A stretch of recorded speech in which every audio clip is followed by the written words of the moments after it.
नमस्कार. कल्पनाच किचनमध्ये तुमचं सर्वांचं स्वागत. आज मी तुमच्याबरोबर कोल्हापुरी पांढरा रस्सा ही रेसिपी शेअर करणार आहे. तर आपण त्यासाठी साहित्य काय लागतं ते पाहूया. इथे मी चिकन स्टॉक घेतला आहे 1 कप. नंतर अर्धा नारळ खाऊन घेतलाय. कांदा 1 कापून घेतलाय.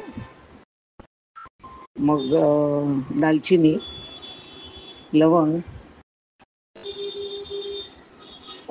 वेलची, लसूण, आलं, तीळ, भोपळ्याच्या बिया, काजू, मीठ आणि मी चण्याची डाळ घेतली भाजलेली आणि काळं मिरी विसरली मी कंप्लीट घालायला. तर आता पहिला आपण इथे आलं लसूण पेस्ट करून घेऊया. आणि आता इकडे परत मी तेल घेतलंय पॅनमध्ये आणि तो कांदा परतून घेते. आपल्याला हा लाल करायचा नाही आहे, त्याचा रंग बदलायचा नाही आहे, फक्त छानपैकी त्याचा कच्चापणा काढून घ्यायचा आहे. ठीक आहे. मग तो थंड झाला की परत आपण त्या मिक्सरमध्ये घालूया. मग इथं चण्याची डाळ, तीळ,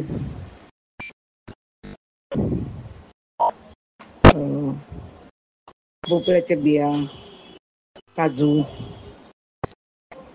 आणि आलं लसूण पेस्ट केलेलं आहे ते तर परत घालते इकडेच. आणि नारळ, खवलेला नारळ घालते.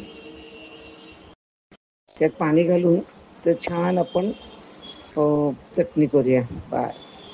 बारीक वाटण करायचं आपल्याला हे एकदम. पाहू शकता छान माझं झालेलं आहे वाटून.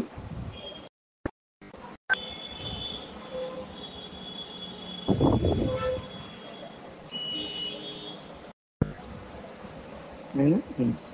आता इकडे आपण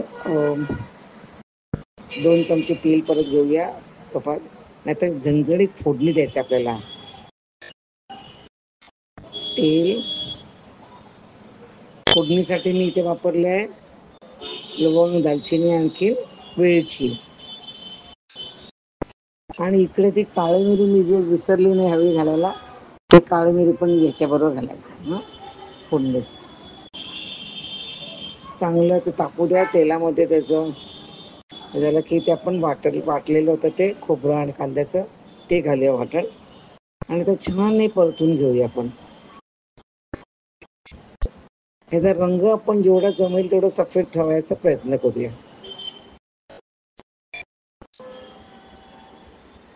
ते चांगले ते परतून घेतलं की मग त्याच्यामध्ये आपण तो स्टॉक घालूया.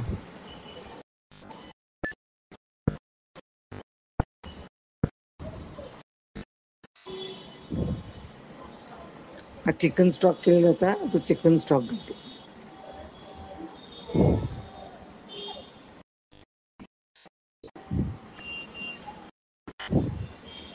हे आता रस्सा दाखवतो म्हणजे कोल्हापुरी असे वाटत. ते लोक तिकडे सुक्कं मटण देतात त्याच्यावर हे देतात. आता पांढरा रस्सा त्याच्यावर खूप हे झालं. काही जण म्हणतात की पांढरा रस्सा चिकनच वापरतात, काही म्हणतात मटणाचा वापरतात. तर दोन्ही माझ्या बाबतीत चांगलं लागतं. काही टेस्टी आपल्याला काय पाहिजे असं विशुअल एन्जॉय, हो की नाही. तेवढं एन्जॉय करता येईल असा पांढरा रस्सा एकदम छानच होतो, टेस्टी होते. आता जसं हे उकळ येईल ना, चांगलं उकळ यायला पाहिजे. मीठ राहिलंय. मीठ तुम्ही चवीनुसार वापरा.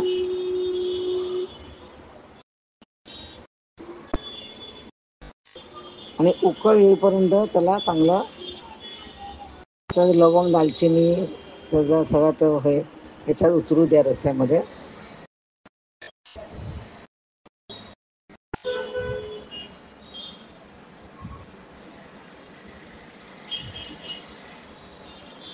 पाहू शकता त्याची छान उकळ यायला पाहिजे आणि असं मला घमघमाट सुटलं पाहिजे ह्या पांढऱ्या रस्स्याचा.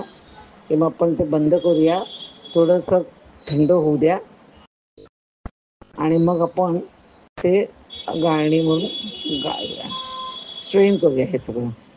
आपल्याला सगळं ते एकदम स्मूथ आपल्याला सूपसारखं कन्सिस्टन्सी आहे बघा.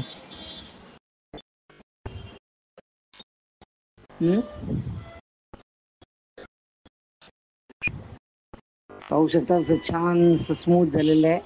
हा आपला पांढरा रस्सा तयार आहे.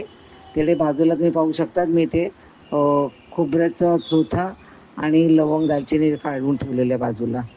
आजची रेसिपी आवडली असेल तर लाईक शेअर आणि सबस्क्राईबचं बटन प्रेस करायला विसरू नका. आणि माझा व्हिडिओ पाहिल्याबद्दल धन्यवाद.